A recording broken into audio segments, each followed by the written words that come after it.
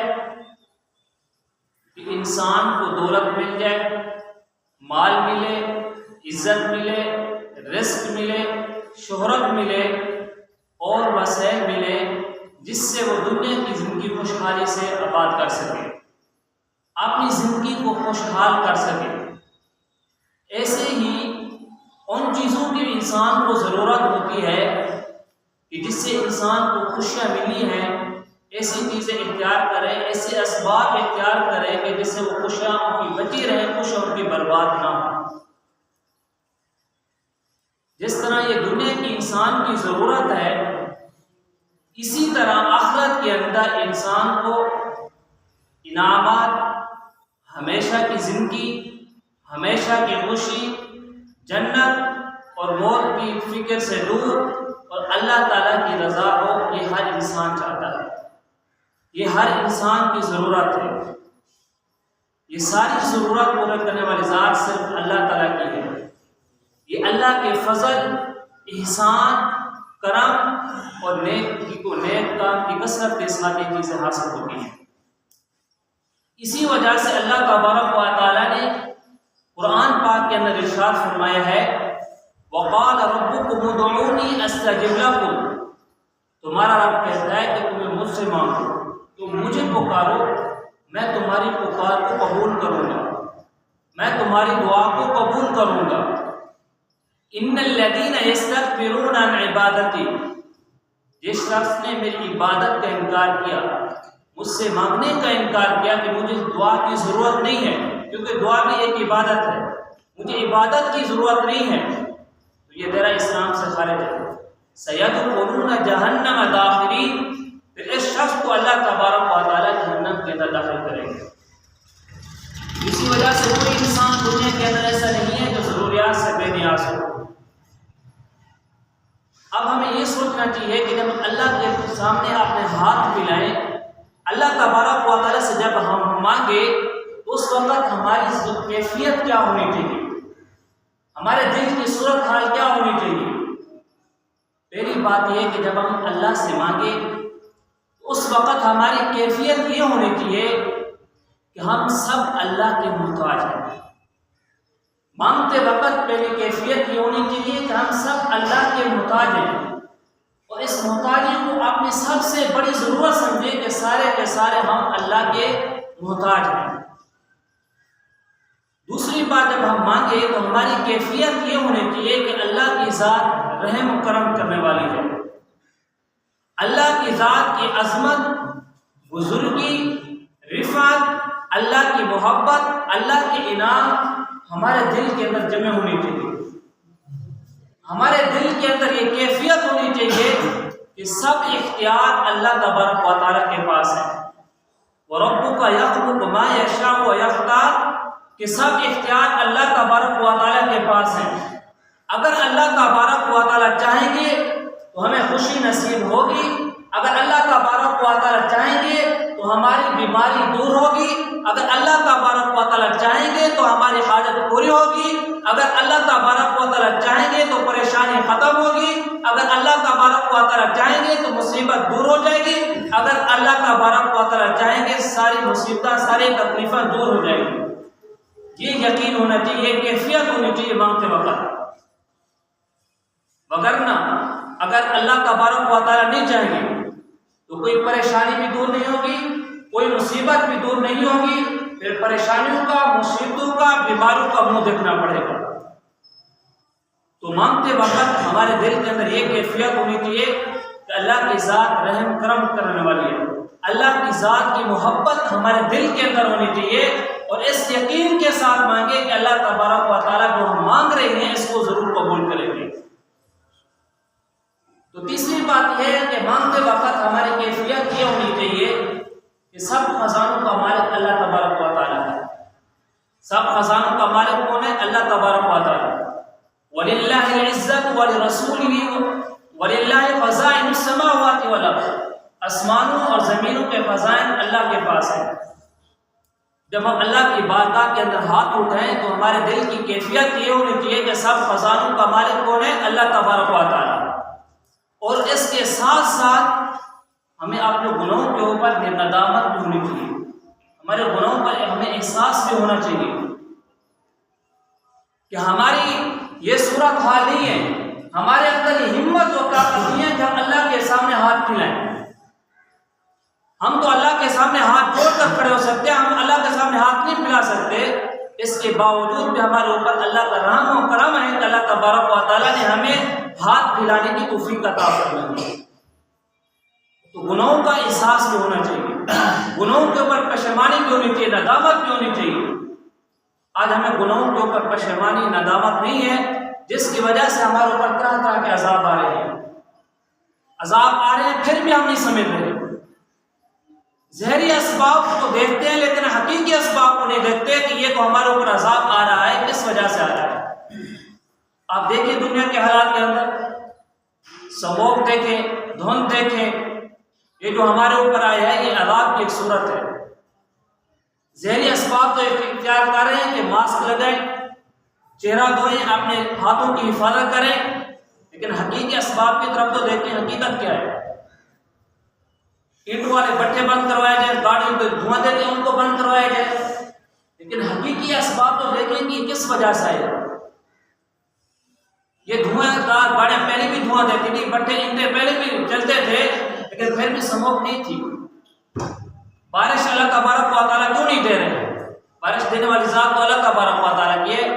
ہم مصنوعی بارش برسانے کے لیے کتنا اربوں لاکھوں کا خرچہ کرتے ہیں، لیکن اس کے باوجود بھی پھر بھی سموگ نہیں دی، پھر بھی پہلے نمبر پر وہ شہر گیا۔ اسی طرح ہمارے ملک کے اندر گناہ، فحاشی اور یاری بہت عام ہو چکی ہے، اور شریعت کے خلاف فیصلے ہو رہے ہیں، شریعت کے خلاف قانون بن رہے ہیں۔ ابھی پچھلے دنوں کے اندر کچھ دنوں گئے ہیں، عدالت سے یہ فیصلہ آیا شریعت کے خلاف، اگر کوئی مرد دوسری شادی کرتا ہے تو اس کی پہلی بیوی کو اختیار ہے کہ وہ اسے طلاق لے سکتی ہے، اپنا نکاح ختم کر سکتی ہے۔ یہ بالکل شریعت کے خلاف ہے۔ اور جو 26 ترمیم آئین قانون ہوا ہے اس کے اندر ہمارے مولانا فضل الرحمان صاحب نے دینی مراکز کی حفاظت کے لیے، دینی مدارس کی حفاظت کے لیے قانون پاس کروایا ہے، لیکن جو ان کی اپنی مرضی کے قانون تھے وہ راتوں رات صدر سے ان کا دستخط ہو گیا۔ جو دینی مراکز کا ایک تحفظ کا قانون تھا یا دینی مدرسے کے تحفظ کا قانون تھا، ابھی تک اس کے اوپر دستخط نہیں ہوئے۔ تو دعا مانگتے وقت ہمیں گناہوں کا احساس بھی ہونا چاہیے۔ حضرت مولانا اشرف علی تھانوی رحمۃ اللہ علیہ سے کسی نے پوچھا کہ ہمارے اوپر کوئی مصیبت آ جاتی ہے، پریشانی آ جاتی ہے، کوئی عذاب آ جاتا ہے، یہ ہماری آزمائش کے لیے ہوتا ہے یا ہمارے اوپر حقیقتاً عذاب ہوتا ہے؟ تو مولانا اشرف علی تھانوی رحمۃ اللہ نے فرمایا اگر تمہارے اوپر کوئی عذاب ہے، زلزلے آئے یا سموگ آئے یا کوئی اور پریشانی مصیبت تمہارے اوپر آ جائے، اس مصیبت اور پریشانی کی وجہ سے تمہارے دلوں کے اندر اللہ کا خوف آ جائے، تم اپنے گناہوں سے توبہ کرو تو تم پھر سمجھ لو یہ ہمارے لیے آزمائش ہے۔ اگر زلزلے بھی آتے رہیں، طرح طرح کی مصیبتیں پریشانیاں بھی آتی رہیں، اس کے باوجود بھی ہمارے دلوں کے اندر اللہ کا خوف نہ ہو، گناہوں کے اوپر پریشانی ندامت نہ ہو، تو پھر یہ سمجھ لیں کہ اللہ تعالیٰ کی طرف سے عذاب ہے۔ تو تیسری بات یہ ہونی کہ جب ہم دعا مانگیں اللہ تبارک و تعالیٰ سے، ہماری کیفیت یہ ہونی چاہیے کہ اللہ سب خزانوں کے مالک ہے، اور ہم اپنے گناہ جو ہیں جو ہمارے یہاں اس کے اوپر ہمیں پشیمانیاں، ہمیں ندامت ہے۔ اور چوتھی بات جب دعا مانگیے تو یہ کیفیت ہماری ہونی چاہیے کہ اگر گناہوں کے اوپر ہمیں پشیمانی ہوگی ہے، ندامت ہوگی ہے، اس کے ساتھ ہمیں رونا آ رہا ہے تو پھر خوب روئیں، اللہ کے سامنے خوب روئیں۔ اگر رونے نہیں آ رہا تو پھر رونے کی صورت بنا رہا۔ پانچویں جب دعا مانگے اس وقت ہماری کیفیت یہ ہونی چاہیے کہ اللہ تعالیٰ سے ایسے انداز، محبت بھرے انداز سے دعا مانگے کہ اللہ تبارک و تعالیٰ ہماری دعا کو ضرور قبول فرمائیں گے، ہماری دعا کو ضرور قبول فرمائیں گے، ہمارے ہاتھوں کو اللہ تبارک و تعالیٰ خالی نہیں لوٹائیں گے۔ اللہ تبارک و تعالیٰ کے سامنے جب بندہ ہاتھ اٹھاتا ہے تو اللہ تعالیٰ کو اپنے حیا کے خلاف سمجھتے ہیں کہ میں ان کے ہاتھوں کو خالی لوٹا دوں۔ آپ صلی اللہ علیہ وسلم کا فرمان ہے، سنن ابو داؤد کے اندر حدیث موجود ہے، آپ صلی اللہ علیہ وسلم نے فرمایا ان ربکم تبارک و تعالی حی کریم یستحیی من عبدہ، کہ تمہارا رب مہربان ہے، حیا کرنے والا ہے، اپنے بندے سے حیا کرتا ہے، اذا رفع یدیہ ان یردہما صفرا، جب وہ اپنے ہاتھ میرے سامنے اٹھاتا ہے تو میں اپنے حیا کے بعد کیا سمجھتا ہوں کہ میں ان کے ہاتھوں کو خالی لٹا دوں۔ تو دعا مانگتے وقت ہماری کیفیت یہ ہونی چاہیے، پورے یقین کے ساتھ یہ ہونا چاہیے ہمارے اندر کہ اللہ تبارک و تعالی ہماری دعا کو ضرور قبول کریں گے۔ اور چھٹی وجہ، جب ہم دعا مانگے تو ہمارا پورا دل، ظاہر بھی باطن بھی اندر صورت بھی اللہ تعالیٰ کی طرف متوجہ ہونے چاہیے۔ ہاتھ اٹھائے ہوئے ہیں لیکن ہمارا دل، ہمارے خیالات دوسری طرف ہیں تو یہ دعا قابل قبول نہیں ہوگی۔ لاپرواہی اور غفلت سے بچیں۔ لاپرواہی اور غفلت ہمارے اندر ایسی بیماری ہے جو ہمیں نظر نہیں آ رہی، جس کی وجہ سے ہم بہت ساری عبادات سے محروم ہیں۔ سب سے بڑی عبادت جو نماز ہے، ہم نماز پڑھنے کے لیے آتا ہے لیکن ہمارے خیالات، ہمارا دل اللہ کے حضور کی طرف متوجہ نہیں ہوتا۔ جب دعا مانگے تو اپنے دل کو اور باطنی صورت کو اللہ تعالیٰ کی طرف متوجہ کریں۔ آپ صلی اللہ علیہ وسلم کا فرمان ہے کہ جب تم دعا مانگو تو یقین کے ساتھ مانگو، اللہ تبارک و تعالیٰ تمہاری دعاؤں کو ضرور قبول کریں گے۔ وَاعْلَمُوا أَنَّ اللَّهَ لَا يَسْتَجِيبُ دُعَاءً مِّن قَلْبٍ غَافِلٍ لَاهٍ، اللہ تبارک و تعالیٰ اس شخص کی دعا قبول نہیں فرمائیں گے جس کا دل غافل ہے، جس کا دل لاپرواہی کے اندر مبتلا ہے۔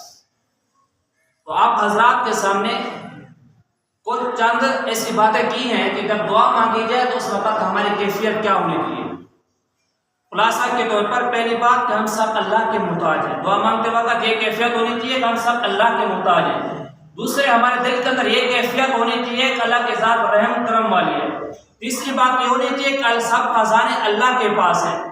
چوتھی بات یہ ہے کہ جب ہم دعا مانگ رہے ہوں، ہمیں جب گناہوں کے اوپر پشیمانی ہوگی تو ہم اللہ کے سامنے روئیں، گڑ گڑائیں۔ پانچویں بات، اس بات کا ہمارے دل کے اندر یقین ہونا چاہیے کہ اللہ جو بھی مانگ رہے ہیں اللہ تبارک و تعالیٰ اس کو ضرور قبول کریں گے۔ اور آخری بات، جب ہم دعا مانگیں گے تو ہمارا دل بھی، ظاہر بھی باطن بھی اللہ تعالیٰ کی طرف متوجہ ہونے چاہیے، توجہ کے ساتھ دعا مانگنا چاہیے۔